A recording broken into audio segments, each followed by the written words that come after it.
রাজস্থান বালির শহর, একটি ঐতিহাসিক সিন্ধু সভ্যতার রাজ্য রাজস্থান। ইতিহাসকে দেখতে হলে চলে আসতে হবে রাজস্থান। ইতিহাসকে নতুন করে খুঁজে পাওয়ার আরেক নাম হচ্ছে রাজস্থান। সো হ্যালো এভরিওয়ান, চলে এসেছি আমার চ্যানেলের আরও একটা নতুন ভিডিও নিয়ে। আশা করি আপনারা সকলে ভালো আছেন, আমরাও খুব ভালো আছি। তো আমাদের রাজস্থান ট্রিপের থার্ড ডে সকাল হয়েছে মরুভূমির বুকে। তো লাস্ট ব্লগে আমি সব কিছু শেয়ার করেছি যে আমরা ডেজার্টে এসে কি করেছি, কিভাবে দিন কাটিয়েছি। তো এই মর্নিংয়ে আমরা চলে যাব ডেজার্ট ছেড়ে আবার জয়সলমীর সিটির, আমরা মানে যেই হোটেল থেকে ডেজার্টে এসেছিলাম সেই হোটেলে। মর্নিং, আজকে আমাদের রাজস্থান ট্যুরের থার্ড ডে। সো সেই দাদাই আবার আমাদেরকে নিতে এসেছে ক্যাম্প থেকে। এই যে ক্যাম্প আমরা ছেড়ে দিচ্ছি এখন, আমাদের ক্যাম্প থেকে এখন ফেরার পালা। দাদাই আবার আমাদের মর্নিংয়ে নিতে এসেছে। আবার এখান থেকে আমরা কিছু সাইট সিনস আছে, সেই সাইট সিন এই দাদাই করাবে। সাইট সিন করে আমরা লাস্টে ইভিনিংয়ের দিকে আবার আমাদের যে সিটির হোটেল, যেই হোটেলে আমরা ছিলাম এর আগে, সেইখানে ফেরত চলে যাব। সো আমরা ক্যাম্প থেকে ব্রেকফাস্ট করে বেরিয়েছিলাম, which was included in the package. আর আমি আমাদের ড্রাইভার দাদার এভরি ডিটেলস ডেসক্রিপশন বক্সে দিয়ে দেবো আপনাদের সুবিধার্থে। যদি আপনারা জয়সলমেরে যান এবং ওনার সাথে যদি যোগাযোগ করতে চান, তাহলে ওনার সাথে যোগাযোগ করে সাইট সিনের জন্য সব ডিটেলস পেয়ে যাবেন। ওকে, সো আমরা আবার মিড অফ দ্য ওয়েতে একটু ব্রেকফাস্ট করে নেব, যেহেতু আমাদের খুব একটা ভালোভাবে তো ওই ক্যাম্পে ব্রেকফাস্ট হয়নি এবং আমরা অনেক আর্লি ব্রেকফাস্ট করেছি। সো এখনও আমাদের অনেকটা পথ যাওয়ার আছে, এখনও আমরা হাফ ওয়ে পৌঁছেছি। তো প্রথমে আমরা যাব Indo-Pak border. Our first point for the day was Indo-Pak border, যেইখানে আপনারা একই জায়গায় দুটো পয়েন্ট পাবেন। সেটা হচ্ছে লঙ্গেওয়ালা ওয়ার মিউজিয়াম আর লঙ্গেওয়ালা ইউথ স্থল। এটা অপশনাল, মানে ইন্দো-পাক বর্ডার যেতে মানে যাওয়া হচ্ছে মানে দুটোই দেখতে হবে, এরম কোনো কম্পালসারি ব্যাপার নেই, টিকিট কাটার কোনো ব্যাপার নেই, ফ্রি এন্ট্রি।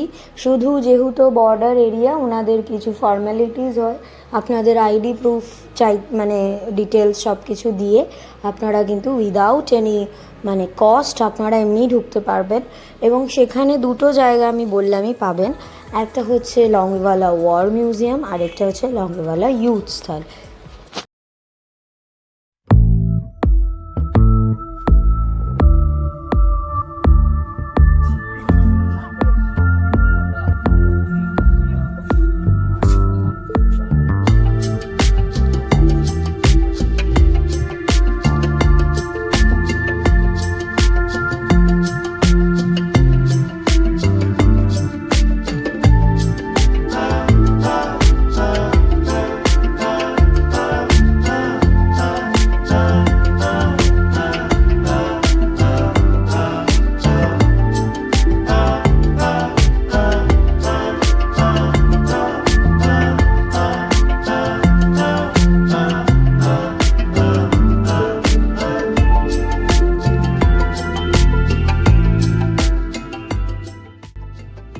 এই যে আমাদের দেশের ফ্ল্যাগ, আমার সব থেকে বেশি এটাই ভালো লাগছে, মানে পার্সোনালি আমার ব্যক্তিগতভাবে আমি এখানে এসে আমার প্রথম চোখ এই পতাকাতেই গেছে, আমাদের দেশের পতাকা। এবং আমার এটাই ভীষণ আমাকে মানে জানি না, আমার এখানে এটাই খুব ভালো লাগছে বেশি।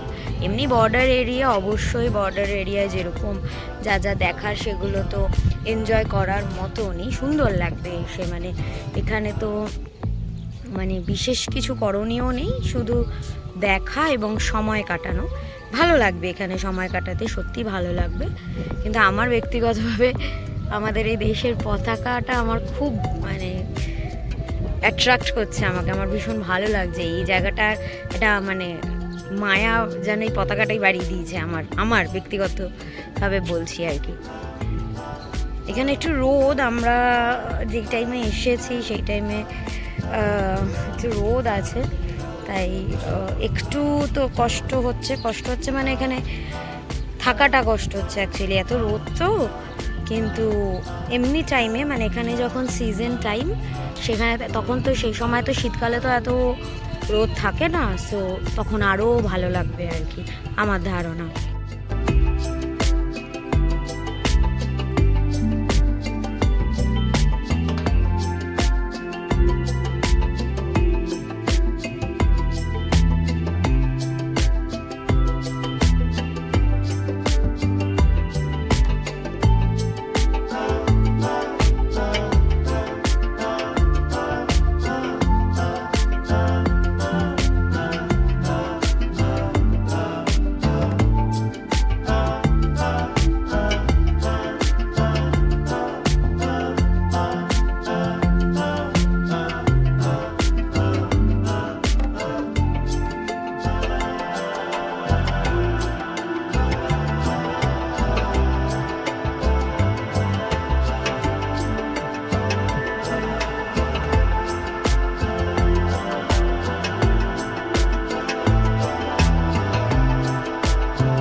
সো আমরা লঙ্গেওয়ালা ওয়ার মিউজিয়াম থেকে বেরিয়ে ঠিক তার পাশেই লঙ্গেওয়ালা ইউথ স্থলে এসে ঢুকেছি, আপনারা দেখলেনই। এবং এই ইউথ স্থলটা কিন্তু সত্যি ইউথ স্থলই, মানে এখানে যে যুদ্ধ হয় সেটা বোঝাই যাচ্ছে। দেখুন জায়গাটা পুরো এরকম হিডেন, সুড়ঙ্গ দিয়ে, আন্ডারগ্রাউন্ড কোয়ার্টার্স, যেখানে সোলজার্সরা থাকলে বিপরীত দেশের জানতে পারবে না কেউ। মানে এন্টায়ার যুদ্ধ যেভাবে হয় পুরো সেইভাবেই কিন্তু জায়গাটা আপনারা দেখছেন। এবং সত্যি ওই জায়গাটাতে মানে না গেলে এই মানে একদম সেই জায়গায় না পৌঁছালে কিন্তু এটা ফিল করা যায় না যে আমাদের সোলজার্সরা আমাদের দেশের জন্য মানে তাদের কতটা অবদান। সো এটা তারপরে আমাদের নেক্সট স্পট হচ্ছে তানোট মাতা মন্দির। তানোট মাতা মন্দির কিন্তু ইন্দো পাক বর্ডার থেকে মোটামুটি 45 মিনিটসের ডিস্টেন্স। সো ওটাও একটু দূরে আছে।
সো আমাদের নেক্সট পয়েন্ট হচ্ছে বারাবাগ। বারাবাগ বিশেষত একটা সমাধি স্থান, যেখানে রাজা এবং রাজবংশীয় সকলকে সমাধিস্থ করা হতো, যেরকম রানী, রাজকুমার, রাজকুমারী, কিছু সেনাপতি যারা রাজাদের নিকট ছিলেন। তো দেখুন সব টুম স্ট্রাকচারসগুলো দূরে যেগুলো দেখা যাচ্ছে সেগুলোই সমাধি, কিন্তু সেগুলো অবধি পৌঁছাতে গেলে সেটা একটু রোড লেভেল থেকে, কিন্তু এই মানে সমাধি স্থানগুলো কিন্তু অনেকটাই নিচের দিকে। সো সেই অবধি পৌঁছাতে গেলে আপনাদের এখান থেকে গাড়ি নিতে হবে। এখানে একটা ব্যাপার আছে যে প্রাইভেট কার আপনারা যেটা আনবেন, মানে যেই গাড়ি করে আপনারা আসবেন ফর দ্য সাইট সিন, সেই গাড়ি কিন্তু ওখানে নিচ অবধি নিয়ে যাওয়া অ্যালাউড নয়। এখানে ইউনিয়ন থেকে আপনাকে গাড়ি প্রোভাইড করা হবে, ডেফিনেটলি তার জন্য চার্জেস অ্যাপ্লিকেবল। সেই গাড়ি নিয়ে যাবে ওই নিচ অবধি, মানে ওই যেখানে ওই সমাধিগুলো আছে, স্ট্রাকচারসগুলো, টুম স্ট্রাকচারসগুলো ওই অবধি নিয়ে যাবে। তো আমরা যাইনি, আমাদের বেশ অনেকটাই এক্সপেন্সিভ লেগেছিলো বলে আমরা ওপর থেকেই যতটা সম্ভব ভিউ নেওয়ার চেষ্টা করেছি, পসিবল হয়েছে সেটাই নিয়েছি। তো যাই হোক, কিন্তু সুন্দর, মানে আমার মতে আমি বলবো যে এই জায়গাটা স্কিপ করবেন না।